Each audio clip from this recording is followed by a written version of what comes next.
Hello everybody and thank you for joining me. This is Sierra from Sierra T Designs, and today I have this bright and beautifully shiny card to share with you guys. So let's jump right in. So I am going to use a piece of Strathmore 5x7 cardstock here, and I'm using some Oxide sprays. I started with picked raspberry. And then I'm going to go into carved pumpkin. This is kind of my version of a rainbow. And then I've got seedless preserves, cracked pistachio, twisted citron, and then Mermaid, Lagoon, and then I don't have wilted violet in the sprays, so I used seedless preserves. Normally in the rainbows that I like to do, I would have used wilted violet, but as I said, I don't actually own it in the sprays, so that's just kind of an alternative there. So I am putting water on it as well. I did start off with a bit of water in the background, and here you can see it. I kind of have it running down on the card there, and I'm going to dry my first layer. I don't mind. I honestly really wanted kind of the messy, drippy look. That's what I was after.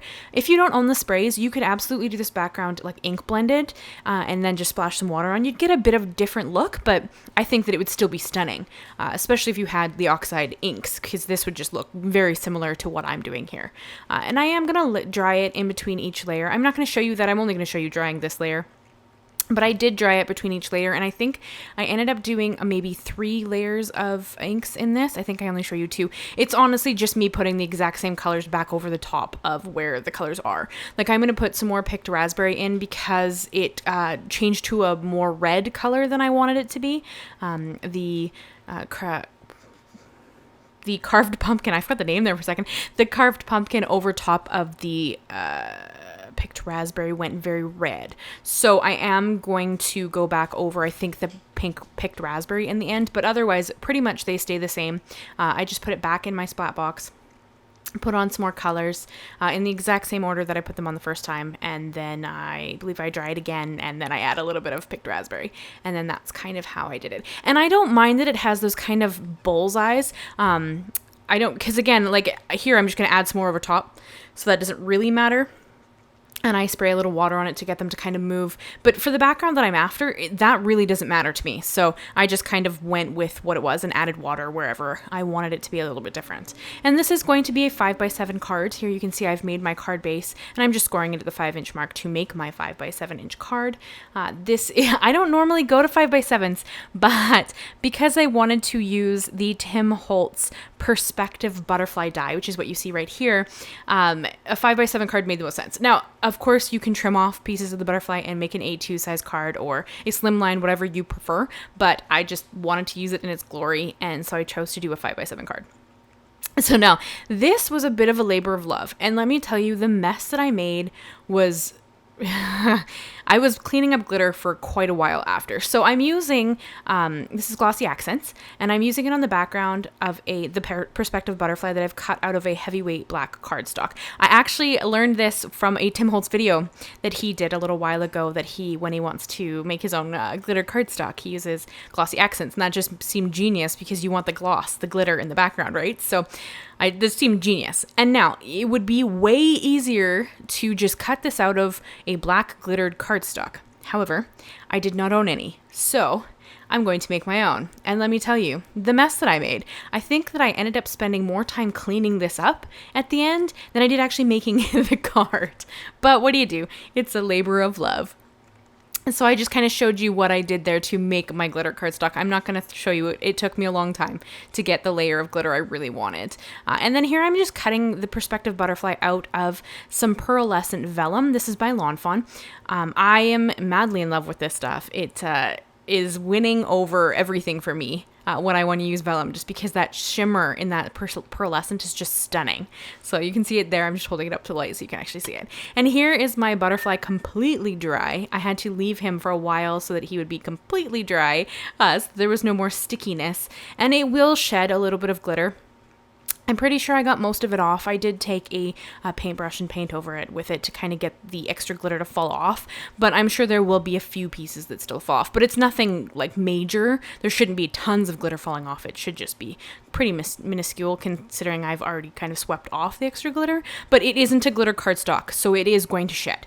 But yeah, this was just a labor of love. By all means, if you want to recreate this and you don't want to have the same kind of mess that I did, use a glittered cardstock that doesn't shed, and you'll have an easier time. But this is what I had. So, and I've really wanted to try making my own glitter cardstock. I got to use Tim Holtz's, the glitter that he brought out for Halloween. That's this black glitter here. And it is stunning. I don't know if you can still get it. It was a one and off for Halloween, but I had to use it because it was stunning. And this is the Tim Holtz Sentiment Label stickers. I got these from Simon Says Stamp Kit recently, I believe, and I thought it looked really neat with this card, so I did choose to use it. So that was kind of my sentiment there. And I made it a happy birthday card because that's generally what I need the most of. Happy birthday and thank you cards are kind of the ones I need the most of generally. And I did use some Barely Art glue to adhere my butterflies together in the middle. You saw that I only adhered them in the center there, and that was just because I wanted the wings to be able to move. With a card like this, I would create a custom envelope. I wouldn't try to fit it in a 5x7 envelope because it won't fit, because the wings stick out past the 5x7 card. So you know that tells you that the butterfly is actually bigger than a 5x7. I think if you wanted it to be perfectly, you might aim for like a 6x6 card, but this was what I wanted to make, so this is where I went. And the only dispute I have with, sorry, one sec. I added, because I like everything and more is more in my world. I wanted to put pearls in the center of the butterfly because the cardstock, the vellum underneath is pearlescent. These pearls went so beautifully, and you guys know that I have been obsessed with pearls lately. I am so in love with pearls. So I just put a row of them going from largest to smallest. The Studio Katia set of pearls, this is the Arctic Breeze pearls, come in 4 sizes. So I've used several of each size here to kind of create the body of my butterfly. So the only thing that I would do differently with this card would be that I would have used a different cardstock than I did for the base.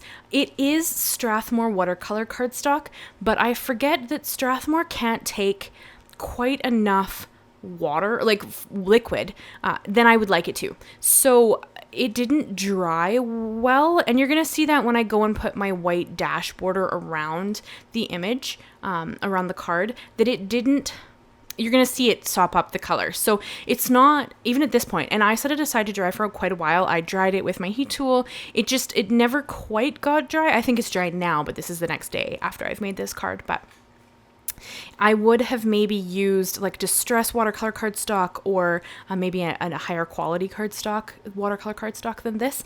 I think that this is going to look neat. So here you're going to see when the line goes on, it's white.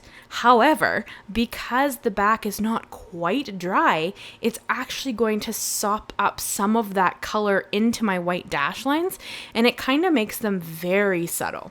Now, I don't mind. I think it looks really neat on this card, and I love how this turned out. It took me a minute, but I did actually quite enjoy how it turned out.